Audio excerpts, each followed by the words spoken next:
Assalamu alaikum wa rahmatullahi wa barakatuh. J'espère que vous allez bien. Ismaël Aka pour vous servir. On va ensemble écouter cette dame et ensuite on revient, Inch'Allah. Quelqu'un me demande d'allumer mon cerveau pour étudier le Coran et apprendre l'islam et que mon intelligence m'en remerciera. Alors, je lui réponds en vidéo, lui expliquant que je ne peux pas allumer mon cerveau pour étudier une religion dans laquelle je suis considéré comme inférieur aux autres êtres humains simplement à cause de la couleur de ma peau.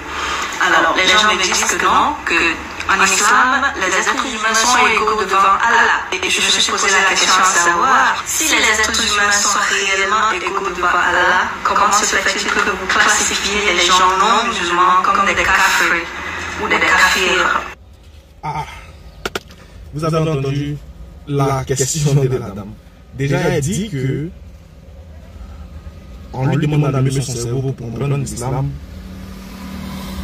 et qu'elle refuse de le faire parce que pour elle ne peut pas adhérer à une religion dans laquelle on considère la couleur de peau noire comme étant la couleur de peau inférieure à une autre couleur, à d'autres couleurs de peau. De facto, elle n'est pas adhérer à l'islam. Et elle cite un exemple dans le Coran que dans l'islam, les gens sont appelés, les gens qui ne croient pas en Allah sont appelés des kafirs. Donc pour elle, voilà pourquoi elle ne peut pas adhérer à l'islam, parce que cela a un rapport avec la couleur de peau. Depuis quand les kafirs en islam fait référence à une couleur de peau, madame? Voilà pourquoi la personne vous a demandé d'allumer votre cerveau, c'est important. Parce que pour vous, le mot kafir va directement, ou même attaque directement une couleur de peau. Non! Qu'est-ce que signifie kafir ou koufar? C'est des gens qui ont mécru, qui ont vu l'évidence, qui ont refusé de croire, sont devenus des koufars. Donc ça peut être noir, ça peut être blanc, ça peut être jaune, ça peut être rouge. Le mot kafir n'est pas relié directement à une couleur de peau, madame. Et en plus, elle dit que parce que l'islam ne met pas les êtres humains au même pied d'égalité par la couleur de peau. Citez-nous le verset du Coran qui dit que voilà une telle couleur de peau qui est supérieure à une autre couleur de peau. Vous citez ce verset dans moi, Ismaël Aka, qui quitte l'islam.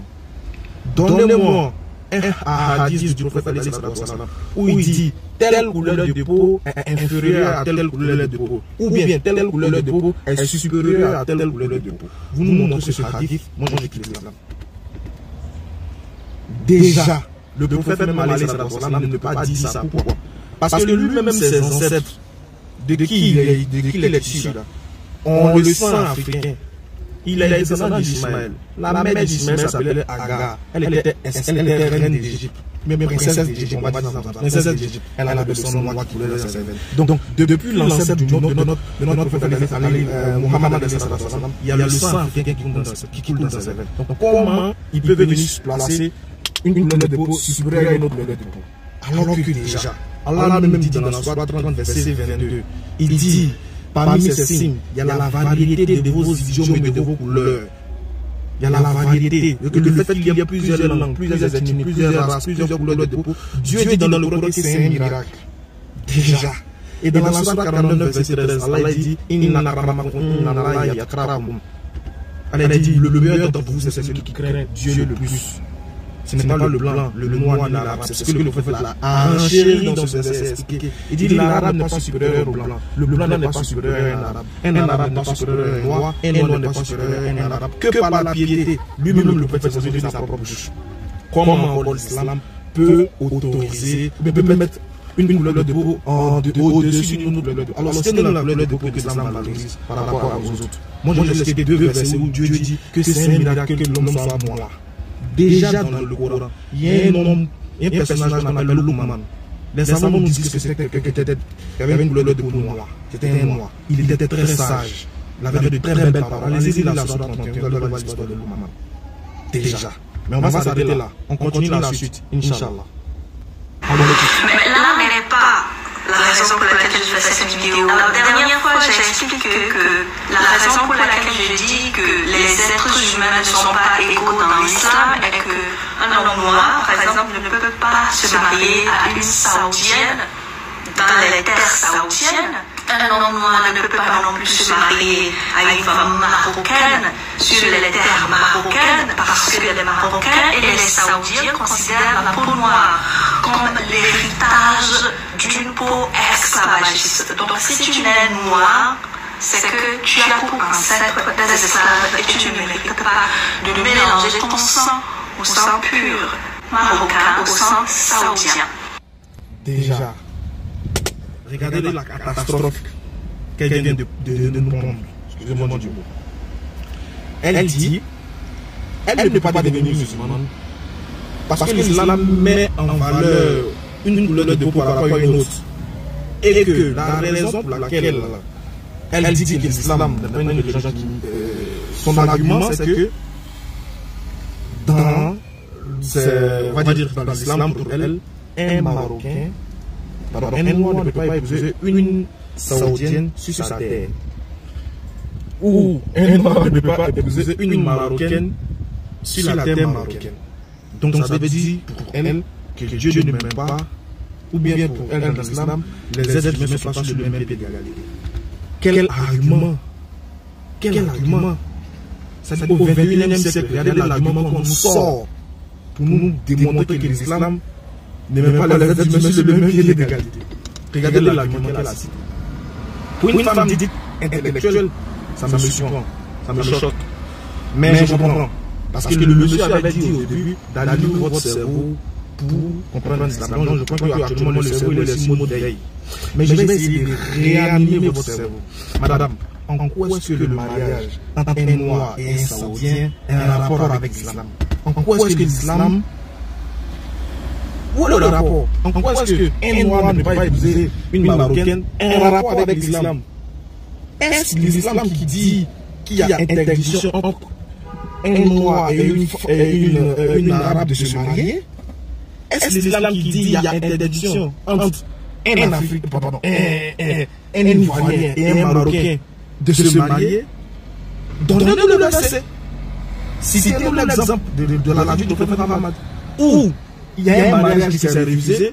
Bon, on a refusé de célébrer un mariage parce que l'autre était noir et l'autre était blanc. En quoi est-ce que l'islam est impliqué dans cette affaire? Maintenant, regardez, les Marocains et les Saoudiens, on les met de côté, mettons-les de côté. Vous êtes noirs chez nous, on va parler de noirs africains. Est-ce que chez nous, dans les terres africaines, est-ce qu'il n'y a pas de peuples qui interdisent les mariages entre les Africains eux-mêmes? Il n'y a pas de lieu où on te refuse de donner la fille parce que tu es considéré comme étant un esclave. Est-ce que nos parents ne se sont pas pris les uns les autres des esclaves avant l'arrivée des régions dites importées selon vous?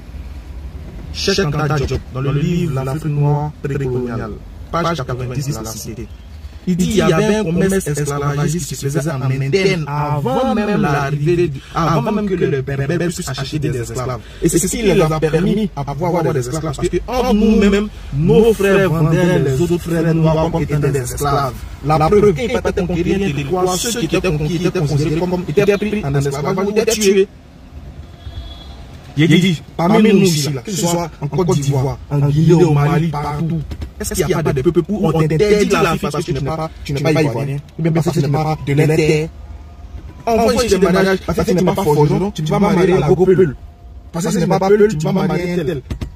On voit ici dans notre culture, parce que tu es soninké, tu ne peux pas marier tant. Tu es considéré comme le roi, donc tu ne peux pas marier un peuple d'où les descendants, où les ancêtres étaient des esclaves. Chez nous-mêmes en Afrique, il dit, laissons les Arabes, laissons tout le monde. Est-ce que nous-mêmes les Africains sont Est-ce que nous-mêmes les Africains n'est pas xénophobes? Est-ce qu'on ne voit pas la xénophobie se ressentir dans nos actions, dans nos dits ici? Est-ce qu'il n'y a pas des peuples qui sont interdits de pénétrer sur des territoires parce qu'ils sont noirs comme nous? Parce que, ou du moins parce qu'ils ne partagent pas les mêmes idéologies que nous? On voit ça ici, ma soeur. Qu'est-ce que vous allez dire la vérité aux gens? Dites qu'avant même l'arrivée des Blancs, nous-mêmes on se combattait ici et on se prenait pour des esclaves. Nos parents, pourquoi tu ne dis pas que tes ancêtres étaient des plus grands esclavagistes? Pourquoi tu ne refuses pas ta nationalité? Pourquoi tu ne refuses pas tes origines? Parce que tes parents et tes ancêtres vendaient des hommes noirs comme des esclaves. C'est ce qui a donné la porte libre aux autres de venir acheter nos frères ici. Pourquoi vous ne dites pas la vérité aux gens? En quoi est-ce qu'un mariage, j'ai dit, si c'était moi un verset du Coran qui dit que telle couleur de peau est supérieure à une autre couleur de peau, moi je quitte l'islam. Si c'était moi un verset du Coran où Dieu dit de sa propre bouche que voilà la couleur de peau que moi j'aime, ça n'existe pas. Maintenant, de quoi parle le texte? Oubliez les musulmans une bonne fois pour toutes et assumez que vous, par vos ancêtres, ont été vraiment méchants. Assumez ce que vous êtes. Assumez que vous êtes décomplexés.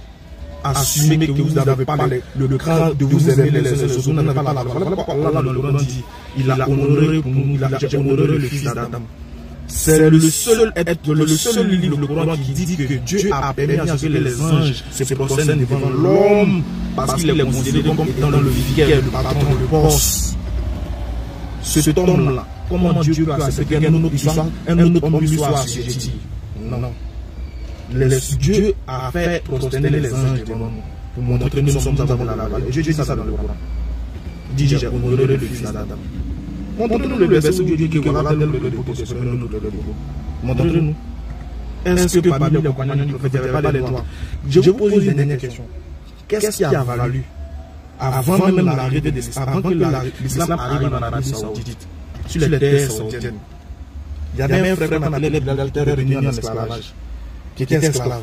Qu'est-ce qui a valu le fait qu'il soit libre, ne soit plus esclave? C'est sur quel ordre Bilal a été affranchi? C'est sur quel ordre? C'est sur l'ordre divin? C'est à cause de l'islam ou bien c'est à cause des ancêtres? Ou bien c'est à cause de votre culture? De grâce, si vous n'assumez pas ce que vous êtes, laissez l'islam. Et d'ailleurs, madame, nous n'avons pas besoin, l'islam n'a pas besoin de vous. C'est vous qui avez besoin de l'islam. Donc si vous refusez d'être musulman parce que vous n'avez pas un mariage saoudien, ça n'engage que vous. Mais l'islam n'était pas des mariages entre les couleurs de peau. L'islam est clair. L'islam demande aux croyants de se marier. Car nous dans la bonne proposition. Merci.